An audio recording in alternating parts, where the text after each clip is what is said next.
E40 when he did it. I feel like just a lot of the slang, a lot of the lingo that was started, E40 started that. He may not get the recognition for it, but it is true. And a lot of the slang you hear today, a lot of these songs, a lot of these artists with the youth come from E40. From Vallejo. I think he's talking about like now.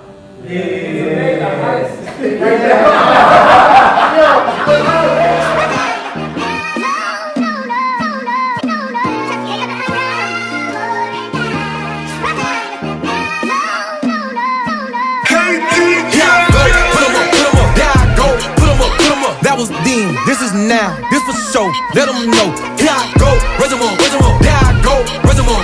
That was them, this is me, this is King. I don't say what's hottest right now. I think it's Applebee's. Applebee's is like, it's the way, like, in the last 2-3 years, it's literally everywhere. Every artist, from Drake, it's always popular artists. Everybody. Beyonce, the hardest artists that are the biggest artists in the world.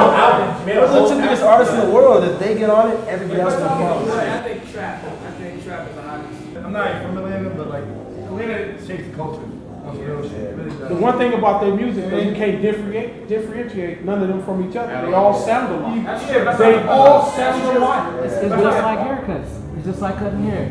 We're looking at haircuts on Instagram. Now, but before you used to be able to label whose haircut came from where. You see this the down south haircuts. Cats from the East Coast haircuts. You got over there. But now it's all mingled together because they all have connection. And it's the same way with the music. Being out here, I realized that West Coast, not necessarily the Bay, but West Coast artists kind of got the wave right now. And each region always has that wave. Each region always has that wave. I feel like Atlanta had that wave a couple years ago where the Migos really took off. And then you had Gunna and you got, 21 Savage exactly. But now, if you look at the West Coast, I mean, rest in peace to Nip. He was on his way to blow. And then you can name, even when we talk R&B, you talk her, she from the Bay. You got Kalani, Roddy Ricch. LA artists. You gotta think about it. I think they got that influence right now.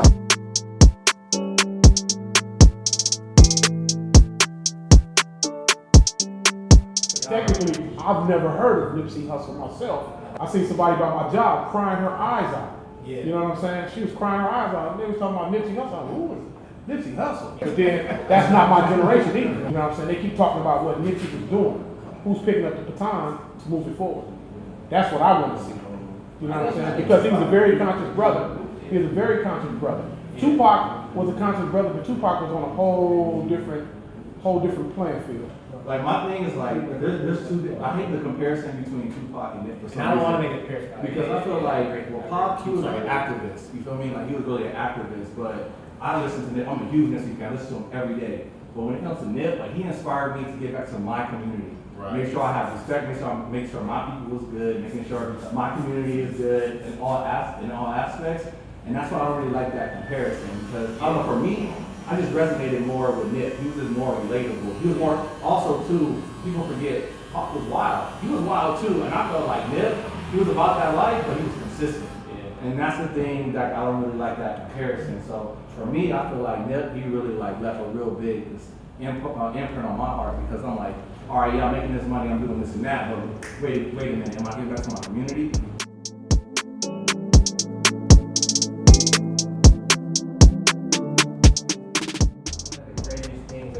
Noticed when I first moved out here was like the homeless.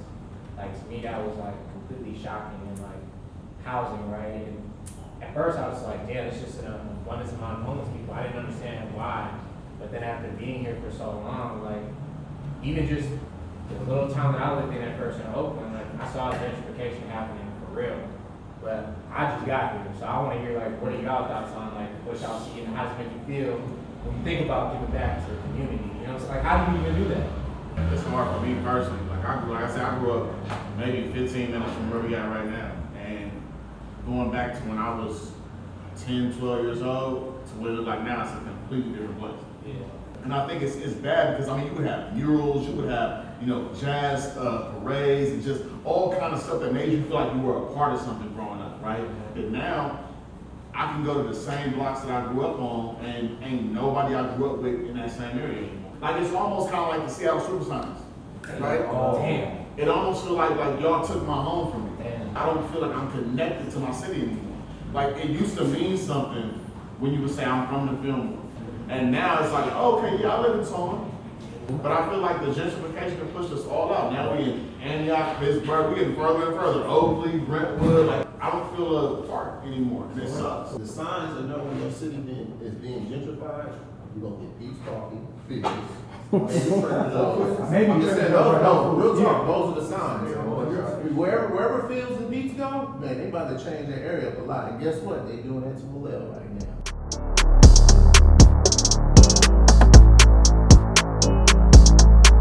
Me being from the Midwest, I've seen in Chicago the whole gentrification thing. For us, not having the knowledge of knowing about ownership and how we can use that ownership to create leverage and get ahead, right? And then for me, I came here, I moved to the Bay, and I had a non-tech related job.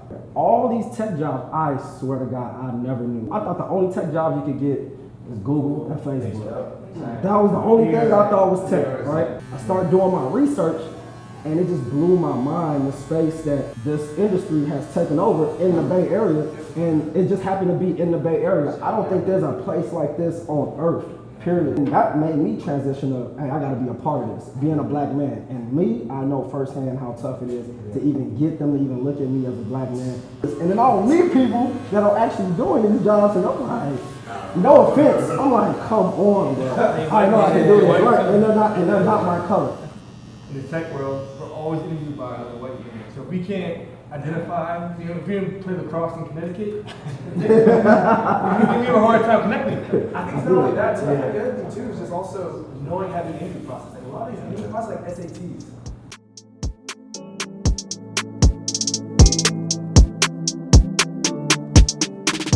What we can do is like share the network, share this experience, go back to this community, talk about what we're doing, and then create that network. So then you reach one, and then you reach someone else. If you just create this network, if we have like a 5-person network, and we get them in tech, and that's of the 5, it just is multiplying. So I think if we can continue to grow the network, that's what's going to start, and this is going to be trickle down.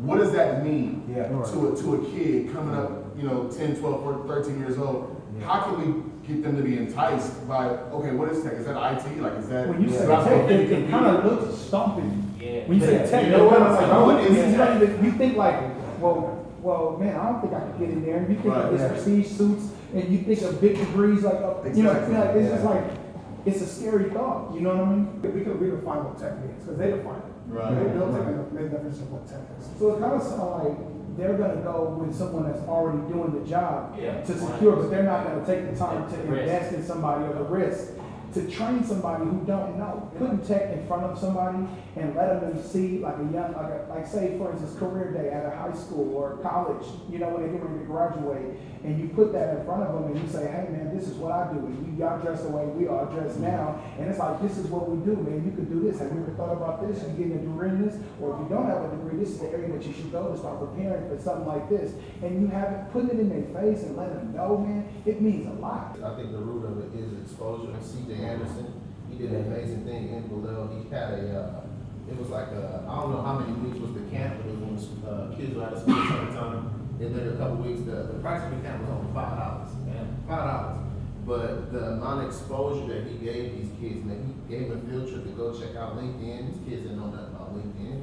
See what I'm saying? Those certain type of opportunities changes a lot.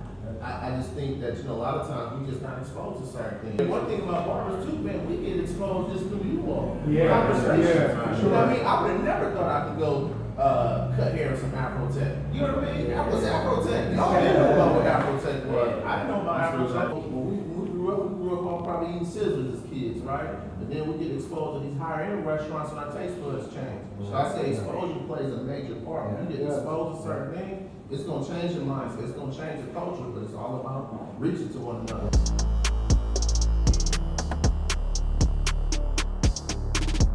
Tech is no different from any other industry. A company is a company. So 45% of all jobs in tech are not technical jobs. Every company you need marketing, you need sales, you need a legal team, you need finance, you need HR. All these business units, every company must have all those business units. So whether it's tech or any other industry, they have all those business units. That's one. We got to start there. people need to know engineering is not the only thing. Tech happens to hire more engineers in other industries, but it has all the other functions. So me and him, a couple of us, we're running a company trying to solve this problem. And the company's called Next Wave. And we host networking events that are centered around culture. You come to the Next Wave event, it's all black and brown people across all business units. If you can't see it, you can't be it. So you see people that look like you, for engineers, people in finance, people in sales, people in HR, all these different business units in tech. And you can connect, have conversations about what they're doing, and those people can help you get in. The real secret is your network. The doors are closed. If you don't know anybody and you're online filling out job applications, a couple of us are recruiters, or we've been recruiters. It's a losing strategy. You need somebody to help you get in. That's how white people get the jobs. That's how Asians get the jobs. They put their people on. They work together. We got to do the exact same thing.